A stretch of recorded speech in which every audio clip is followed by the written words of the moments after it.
What's up, guys? LQ here. Just got out of the theater from seeing Wicked for Good. I was one of the people who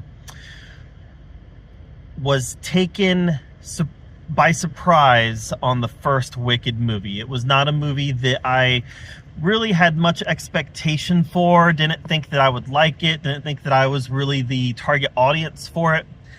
And I ended up very much enjoying it. I liked the music. I thought Ariana Grande's performance was great. I thought Cynthia Erivo's performance was very good. Loved Jeff Goldblum. I just really was, for lack of a better word, I was really enchanted by that first movie. So I was really excited about this one. And I'm happy to say that I like this one. And I thought it was a good movie. But I'm disappointed to say that I didn't think it was nearly as good as the first one. And I was a little let down by it. First of all, let's just get the good stuff, the really good stuff out of the way right away. Ariana Grande was phenomenal in this. And again, I couldn't tell you one song that Ariana Grande sings in her musical career. I don't know the first thing about her. I couldn't even tell you, I think maybe she's appeared in other movies or other TV shows, but I don't know. I don't know. I am not an Ariana Grande fanboy. That's the point here, is that I'm not an Ariana Grande fanboy. I don't know any of her songs. I don't know any of her career outside of Wicked, but man, she gives a phenomenal performance in both of these movies. And in this one, the second one, I think a little more was asked of her, and she delivered. The first one was her performance is very comedic, very uplifting, and I think that probably fits into Ariana Grande's wheelhouse a little bit more than what was asked of her in this movie. This movie was very heavy, a lot of a lot of dramatic chops had to be used in this performance. This performance had a lot of weight to it. It had a lot of sadness to it. Had a lot of conflicted ideologies that Glinda was trying to work through. A lot was asked of her, and she pulled it off nicely. Cynthia Erivo also did a great job. Obviously, she has the musical talent. I don't think as much was asked of her in this movie, though, as was asked of her in the first movie. I feel, honestly, I know that in the first movie, they put Cynthia Erivo up for Best Actress and Ariana Grande up for Best Supporting Actress.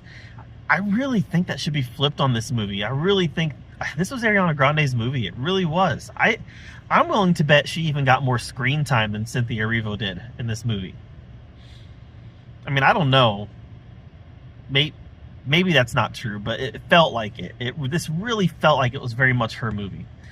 The songs weren't nearly as memorable in this version in part 2 as they were in part 1. Now, part 1 has Defying Gravity, What Is This Feeling, Popular, Dancing Through Life, a lot of just wonderful songs. And this one, just the songs didn't have the same fun factor to them. Obviously, Changed for Good was the big song in the movie.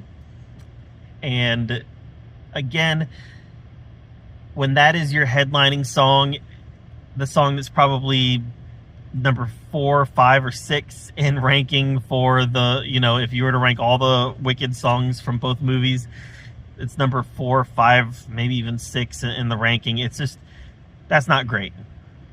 But it was a great number. It really was a great number. It was a great number probably because I was comparing it to all the other numbers in this movie, which wasn't as good. And not that they were bad. It's just, I'm not going to be humming any of these songs later on today like I was with the first movie. None of them were real catchy. They all did a real good job of telling the story that was being told, but none of them have that catchy factor that the first movie, so many songs in the first movie had. And again, this movie was just heavier.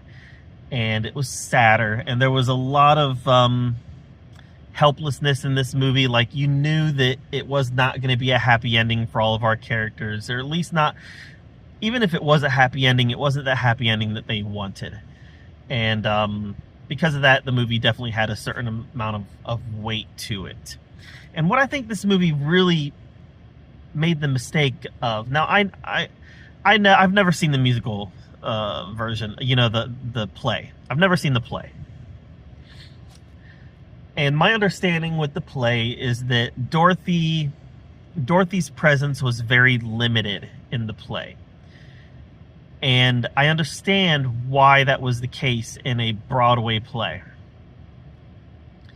But then you bring it into the movie and you take a 2.5 hour stage play and expand it to a 5+ hour movie. And you add a lot of meat to parts of the story, but you're not adding any meat to the parts that tie directly into The Wizard of Oz, the story that we already know. And because of that, I found myself really asking a lot of the questions, why or how? Like, why does this tie into The Wizard of Oz? Or how does this tie into The Wizard of Oz? A lot of it is expecting us to know the story. And to be fair, we do know the story. But I also wanted to see those two storylines get weaved together a little more masterfully, instead of just being able to say, hey, we're not going to worry about The Wizard of Oz. That story's over here. That's not the story we're telling. But the problem is that the stories do overlap enough that there should have been more explanation. Where it wasn't necessary in the stage play, I do think it was necessary here. But overall, very good movie. Not nearly as good as the first one, but I definitely give it a solid rating. Where the first one I would have probably given it an 8.5 out of 10. I've got to go 7 out of 10 on this one, which is still very good, but was a step down from the first one. So that's kind of my take on Wicked for Good. What'd you think of it? Let me know in the comments down below. While you're down there commenting, make sure that you subscribe to my channel. And until next time, we'll see you guys later.